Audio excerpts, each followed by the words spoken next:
नमस्कार दोस्तों, राधे राधे। कैसे हैं आप सब? आशा है कि बहुत अच्छे होंगे।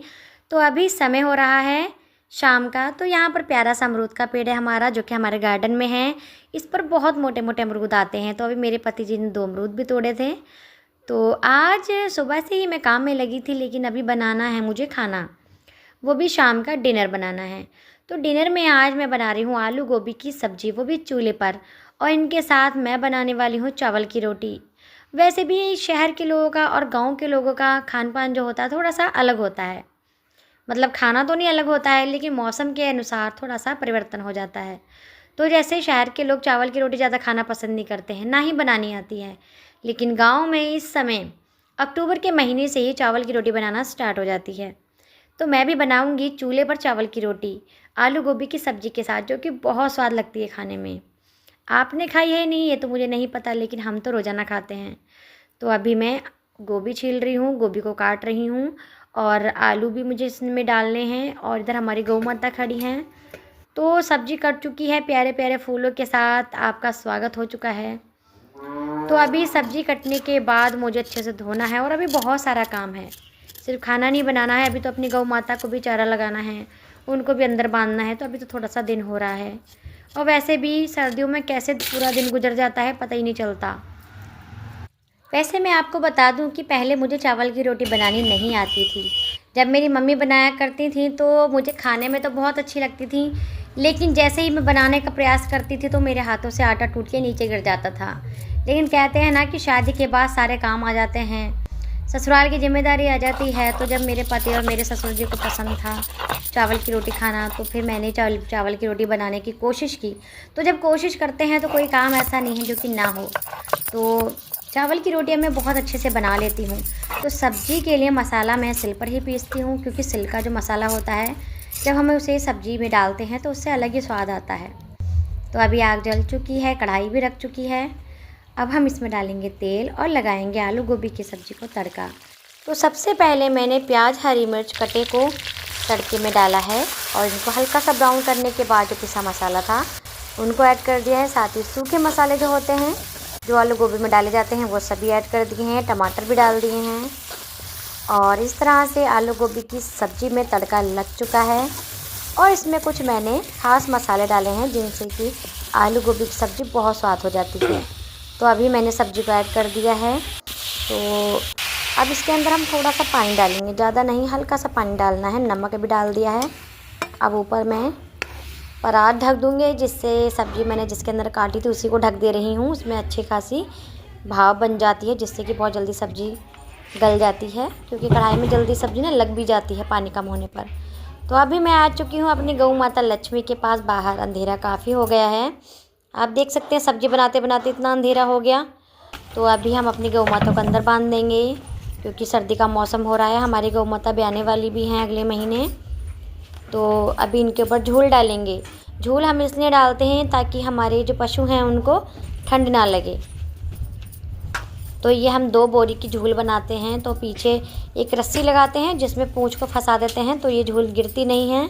और आगे से भी इसको हम बांध देते हैं थोड़ा सा, तो इससे सुबह तक आराम से गरमाई रहती है पशु के अंदर। तो अभी पहले मैं सांदी लगा देती हूँ। इस समय मुझे सांदी लगानी है। तो मैंने भूस ले लिया है, सूखा भूस। इसको टब में डालकर इसमें लगाऊंगी सांदी। सांदी में मुझे खल लगानी है।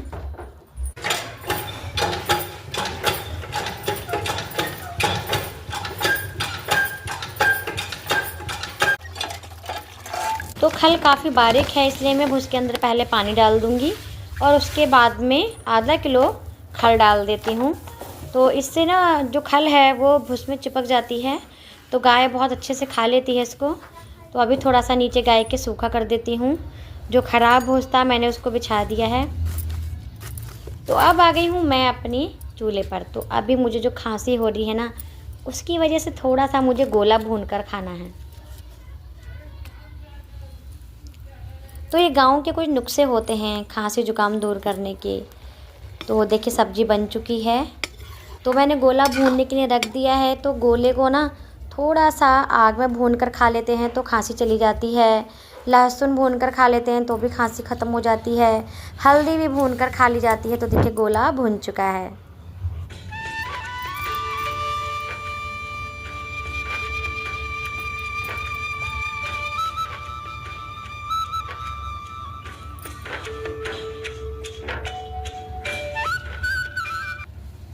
तो ये जो गोला होता है, जब हम इसको भूनते हैं ना तो इसमें बहुत अच्छा स्वाद आ जाता है। तो बच्चों को जब खांसी हो जाती है तो बच्चों को भी ज़रूर खिलाना चाहिए। तो सब्ज़ी भी बन चुकी है गोला खाते खाते। अब मैं इसमें डाल रही हूँ धनिया, क्योंकि धनिया बहुत अच्छा लगता है। सर्दियों में धनिया ना डालें सब्ज़ी में तो फिर सब्ज़ी खाने का तो स्वाद ही नहीं आता। तो जब से सर्दियों का सीज़न स्टार्ट हुआ है ना तो पता ही नहीं चलता समय कब बीत जाता है। सुबह के 3:30-4 बजे से उठने के बाद कब रात के 11 बज जाते हैं पता ही नहीं चलता काम में। और सुबह से इतना सारा काम होता है, साथ ही 2 दुकानों पर देखना भी पड़ता है। कई बार मेरे पति जी कहीं सामान लेने चले जाते हैं या किसी ख़ास काम से चले जाते हैं, बच्चे स्कूल चले जाते हैं तो मुझे ही दुकान पर देखना पड़ता है। साथ में अपने पशुओं का घर का भी ध्यान रखना पड़ता है। तो यहाँ देखिए नम्रता छोटी सी उम्र में रोटी बनाने की कोशिश कर रही हैं। मैंने ही इनसे कहा था कि आप रोटी बनाना सीखो, ताकि अगर मैं नहीं भी हूँ तो बनाकर अपने गेहूं की रोटी खा सकते हो। तो अभी मैं चावल का आटा छान रही हूँ और आटा लेकर मैं पहुँच गई हूँ अपने आंगन में। सब्जी बन चुकी है। तो मैंने अपने छोटे से जीवन से एक चीज़ सीखी है कि हम कोशिश करें तो कोई भी दुनिया का काम ऐसा नहीं कि हमसे करना ना आए। तो बहुत सारे काम ऐसे थे जो मुझे नहीं आते थे, लेकिन मैंने कोशिश की तो सारे काम मैं अब कर लेती हूँ। मुझे किसी की मोहताजी नहीं देखनी पड़ती है कि कोई आए और मेरा काम करके जाए। तो ये जीवन की एक बहुत बड़ी सीख होती है कि हम कोशिश करने में अगर हार मान लेते हैं तो हम हारते ही चले जाते हैं, लेकिन अगर हम कोशिश करें और कुछ करने का प्रयास करें तो सफलता ज़रूर मिलती है। तो देखिए चावल का आटा मैं गूँध रही हूँ। और चावल का आटा जब भी आप रोटी बनाना चाहें चावल की तो ध्यान रखें कि चावल का आटा ना तो ज़्यादा बारीक होना चाहिए और ना ही ज़्यादा मोटा होना चाहिए। तो चावल का आटा थोड़ा बिखरमा सा होता है, इसलिए इसकी रोटियां हाथ से बनाने पर टूटती हैं। तो इसको अच्छे से ना अपनी हथेलियों की सहायता से इसको अच्छे से आप आटे को रगड़ के फिर गूँधें। इस तरह से आटा बहुत अच्छा हो जाता है, रोटियां नहीं टूटती हैं। तो जैसे कि मैंने आपको बताया कि मुझे पहले चावल की रोटी का चा भी नहीं आता था, लेकिन अभी मैं बना लेती हूँ अच्छी खासी रोटियाँ। तो देखिए चावल की रोटी को इस तरह से बढ़ाया जाता है। उसके बाद दोनों हाथों से इसको थपथपा के आगे बढ़ाते हैं।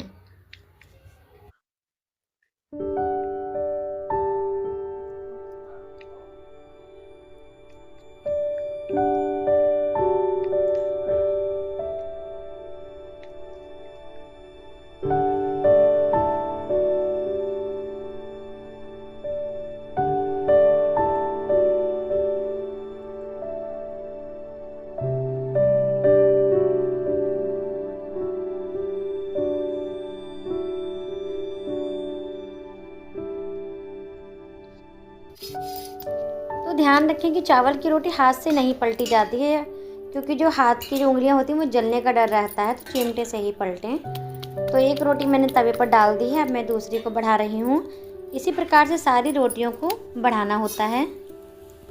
तो जब रोटी एक तरफ से सिक जाती है तो हम उसे उठाकर चूल्हे में रख देते हैं। चूल्हे में बहुत अच्छी रोटी फूलती है और जो चावल की रोटी होती है ज़्यादातर चूल्हे में ही पकाई जाती है।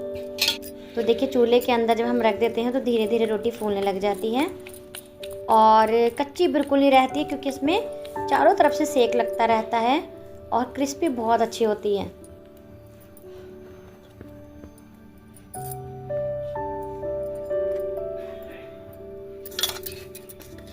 तो आप देख सकते हैं कि चावल की रोटी फूल चुकी है और अगर हम इसे गर्मा गर्म खाएंगे ना तो बहुत स्वाद लगती है।